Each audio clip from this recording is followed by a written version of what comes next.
Fala galera, hoje nós se encontramos aqui em mais uma videoaula para vocês. E hoje a aula vai ser sobre potencial de ação. Então, lápis e um caderno na mão. Tá aí mais uma videoaula. Roda a vinheta.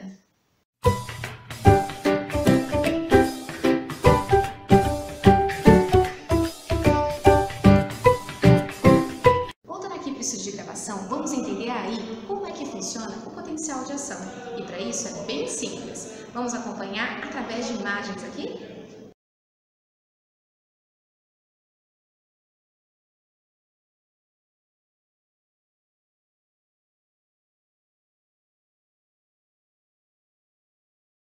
Pois bem, voltando aqui agora para essa imagem, vamos entender o que mantém cargas positivas no líquido extracelular em comparação com o líquido intracelular que está lá com cargas negativas. Se, por exemplo, eu fizer uma medição com um eletrodo e colocar lá na minha membrana plasmática, vocês vão perceber que a membrana plasmática tem em torno de menos 90 mV. Mas isso não quer dizer que dentro da célula eu possua carga negativa e do lado de fora é carga positiva. Isso tem a ver com os íons, e esses íons são mais concentrados, no caso, se for os positivos, do lado de fora do que do lado de dentro. Para vocês terem uma ideia, o que mantém essa polaridade de negativo no líquido intracelular e positivo no líquido extracelular tem muito a ver com a permeabilidade de alguns íons. Por exemplo, no caso do potássio, ele passa facilmente na membrana através de canais de vazamento. E aí, então, como ele é mais concentrado dentro da célula, ele sai para o líquido extracelular por esses canais, tornando o líquido extracelular mais positivo. E não é só isso não. O fosfato, que teria uma carga negativa, que é o ânion fosfato, ele não acompanha o potássio, tornando assim mais negativo o líquido intracelular. Esse fosfato está agregado formando ATP.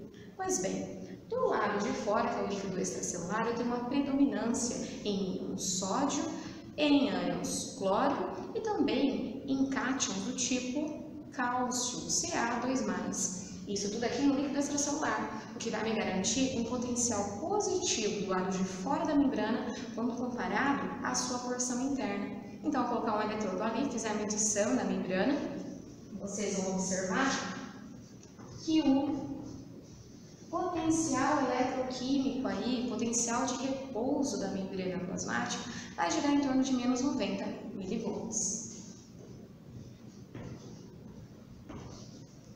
Caso essa membrana ela seja estimulada, o que vai acontecer? Eu tenho a oportunidade de mudar esses polos e quando eu mudo um polo, eu causo aí uma despolarização.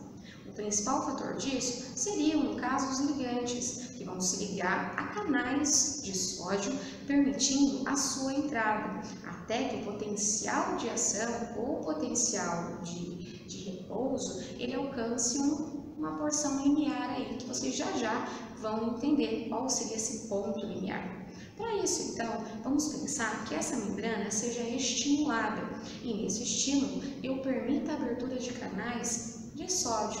O sódio vai permitir a entrada esses canais de sódio lá no líquido intracelular, o qual eu vou mudar aí a polaridade. Vamos observar aí como acontece isso?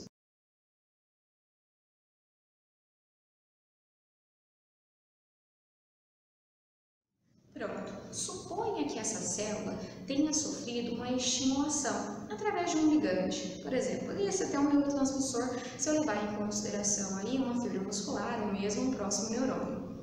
Então, esse ligante vai estimular canais do tipo sódio dependente de um ligante, como esses canais aqui, ó, que estão representados. Quando esse ligante ele ativar esse canal, automaticamente o sódio ele sai do ponto que ele estiver mais concentrado, que no caso no líquido extracelular, para o líquido intracelular. E pouco a pouco eu vou mudando essa polaridade da célula, até atingir um ponto limite, o qual eu chamo de potencial limiar. É a mesma coisa que colocar isso aqui num gráfico. Por exemplo,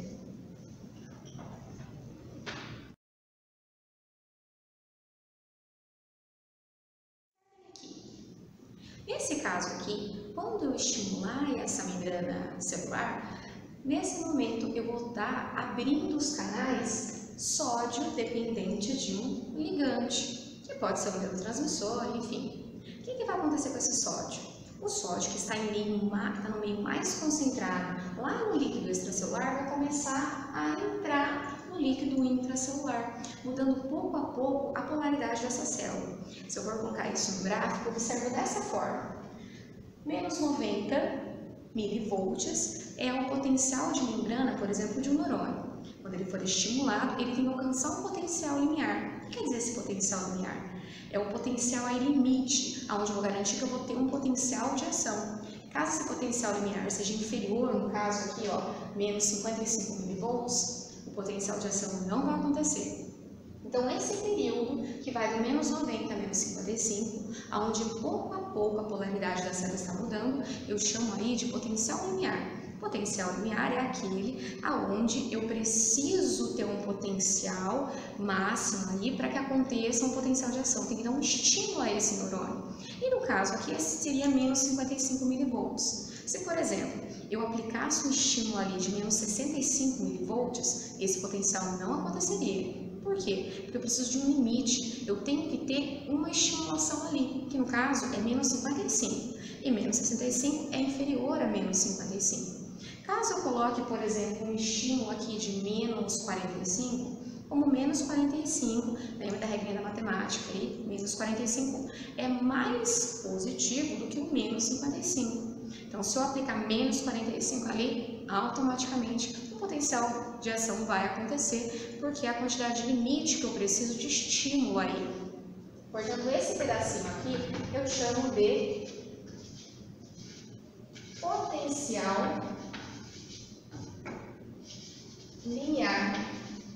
Quem permitiu esse potencial linear? Foi justamente a abertura dos canais sódio dependentes de um ligante, onde pouco a pouco eu vou aumentar a polaridade dessa célula no que diz respeito a cargas positivas, né?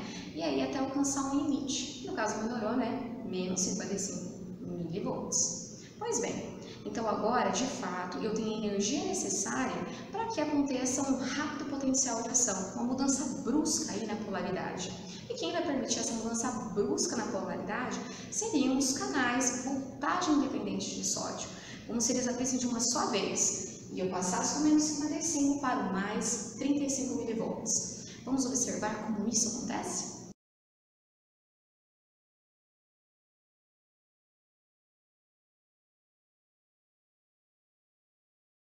Acontecer aqui nesse caso. Primeiramente, com o aumento aí no potencial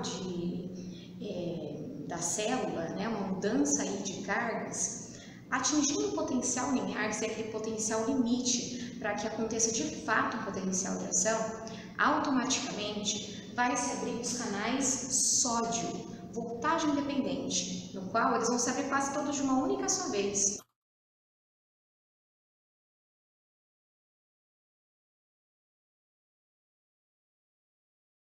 Aumentando muito a quantidade de sódio no interior da célula. O influxo de sódio vai ser tão grande que ele vai passar de menos 55 milivolts para mais 35 milivolts. Só que mais 35 milivolts é o ponto máximo. Quando atingir mais 35 milivolts, os canais de sódio, voltagem independente, vão se fechar. Para quê? Para que a célula possa entrar em repouso novamente, possa se repolarizar. Nesse caso, quando atingir mais 35 milivolts, outros canais vão ter que ser abertos aí. Por exemplo, a bomba de sódio e potássio, que vai daí, no caso, expulsar os 3 íons sódios para o líquido extracelular, para cada 2 potássios que adentram no líquido intracelular. Então, isso aqui vai acontecer até alcançar o mais 35 milivolts. Seria assim. Então, depois que ele despolarizou com uma figura dessa, ele vai se repolarizar. E quem contribui para a repolarização da célula seria a bomba de sódio e potássio e também os canais de vazamento para potássio. Só que aí, quando chegar no menos 90 milivolts, que seria já o potencial de repouso novamente da membrana, ao invés desses canais de vazamento de potássio se fecharem, assim como a bomba de sódio e potássio faz, ele continua aberto, até diminuir para menos 90 milivolts. Chega um momento, então, para menos 90 milivolts, que esses canais vão se fechar. Aí, de fato, então, eu começo a abrir, então, canais de vazamento agora para sódio, para que o sódio, então, ele possa estar equilibrando aí essa quantidade de cargas que se gerou entre a membrana interna e a porção externa da membrana, de tal forma que o potencial ele tem que ser mantido em torno de menos 90 milivolts. Pois agora, vocês já viram aí como acontecem os transportes relacionados aí, por exemplo, com canais de vazamento para potássio, vocês viram também a bomba de sódio e potássio, e viram também os canais voltagem independente para o sódio. Mas se eu colocar tudo isso dentro de um gráfico, será que não vai facilitar aí para vocês de casa? Pois bem, aqui eu fiz então dois eixos, o qual um eixo vai representar milivolts, o potencial de membrana em milivolts. Já no outro eixo, eu vou colocar aí em milissegundos.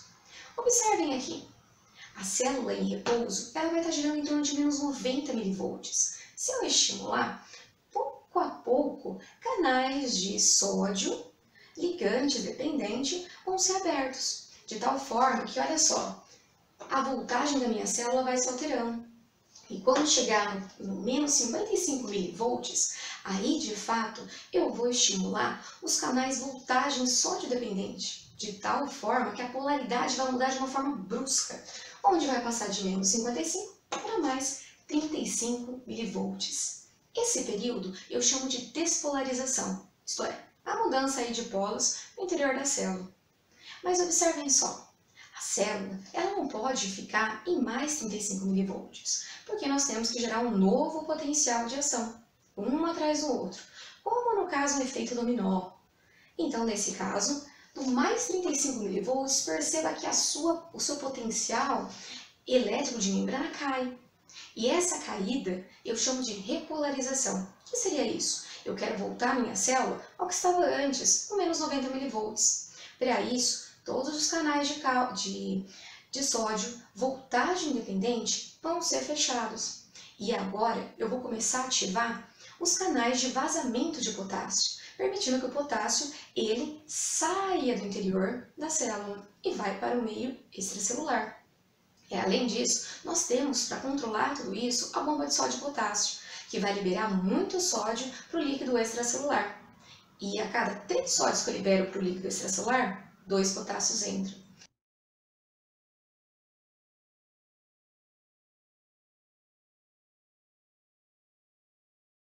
Observem como vai cair aí a carga dessa membrana aqui, de tal forma que eu posso sim e vou alcançar o menos 90 milivolts. Aí, quando eu alcançar o menos 90 milivolts, a bomba de sódio e potássio fecha, ela vai inativar, permitindo agora que somente os canais de vazamento de potássio continuem. E quando isso acontece, olhem só, do menos 90 ele vai abaixar muito mais aí o seu potencial eletroquímico da membrana plasmática. E o que fazer então? Esse período é chamado de hiperpolarização. O que quer dizer isso? Quer dizer que o potencial de membrana vai cair para menos 90 milivolts, inferior a menos 90 milivolts, em torno de 100, menos 100 milivolts. Então, nesse caso, nós vamos ativar agora os canais de vazamento para sódio, permitindo a entrada de sódio no interior da célula, aonde agora sim eu tenho a volta do meu potencial de repouso, que é o menos 90 milivolts. Olhem só, se eu for olhar aqui no gráfico, entre menos 90 e menos 55, eu digo que está acontecendo aí um potencial linear. Pouco a pouco eu estou aumentando cargas no interior da célula. E isso quer dizer as cargas positivas. Só que menos 55 milivolts é o ponto limite. Quer dizer o quê? Chegou no menos 50 milivolts, de fato vai acontecer um potencial de ação. Todas as nossas células têm um potencial limiar. Se ele for superior a esse potencial limiar, sim, um potencial elétrico vai acontecer. Do contrário, se ele for aí inferior a menos 55, por exemplo, menos 65, ele é inferior a menos 55. Logo, o potencial de ação não vai acontecer. Então, o período que compreende ali, ó, entre 0 e 55 é um potencial limiar, potencial este necessário para que, de fato, o neurônio possa despolarizar. E o valor aqui entre menos 55 e mais 35, eu chamo de despolarização, é a mudança de polos. Chegou no mais 35 mV, essa voltagem faz automaticamente eu inativar os canais sódio voltagem dependente que causaram isso aqui, ó, essa mudança na polaridade. Só que olhem só, esse período aí que eu chamo de menos 55 para mais 35, aí eu volto novamente para menos 90, eu dou aí o nome de potencial refratário absoluto. O que seria esse refratário absoluto? Refratário vem de teimoso. Quer dizer o quê? Quer dizer que ele não vai fazer nada contra a sua vontade, não. E quando eu falo absoluto, quer dizer nenhum potencial de ação vai acontecer ali. Eu preciso esperar que os canais sódio voltagem dependente voltem a seu estado normal. E isso quer dizer quando eles alcançarem menos 90 mV. Então aí eu chamo de potencial refratário absoluto, que compreende essa fase que vai ali do menos 90, tem uma despolarização, ok? E volta a se repolarizar. Mas necessariamente, se eu fosse colocar aqui o que seria o potencial refratário absoluto, seria esse período aqui, ó. Que é onde a célula de fato despolariza e volta ao seu potencial normal. E eu não posso gerar mais um potencial de ação. Contudo, vocês percebem que caiu para menos de 90 milivolts. Vamos lá pensar em menos 100 milivolts. Entre menos 90 e menos 90 a 100 milivolts, e aí depois ele retorna ao seu potencial normal, esse período aqui, ó, eu chamo de potencial refratário relativo. Quer dizer o quê? Eu posso até gerar um potencial de ação naquele local, mas vocês concordam comigo? Se ele está abaixo de menos 90, eu vou ter que aplicar uma voltagem, um potencial muito maior. Então, entenderam aí de casa? Potencial refratário absoluto, não tem como eu gerar um novo potencial de ação. Contudo, quando eu estou no período, período refratário absoluto, aí sim eu posso até gerar um potencial de ação, só que eu vou ter que aplicar uma carga muito maior. Então, eu espero que vocês tenham gostado da videoaula de hoje. Se gostaram, não esqueçam, dê um like e também se inscreva no nosso canal. Mas não esqueçam de ativar o sininho para acompanhar as próximas videoaulas. Até lá!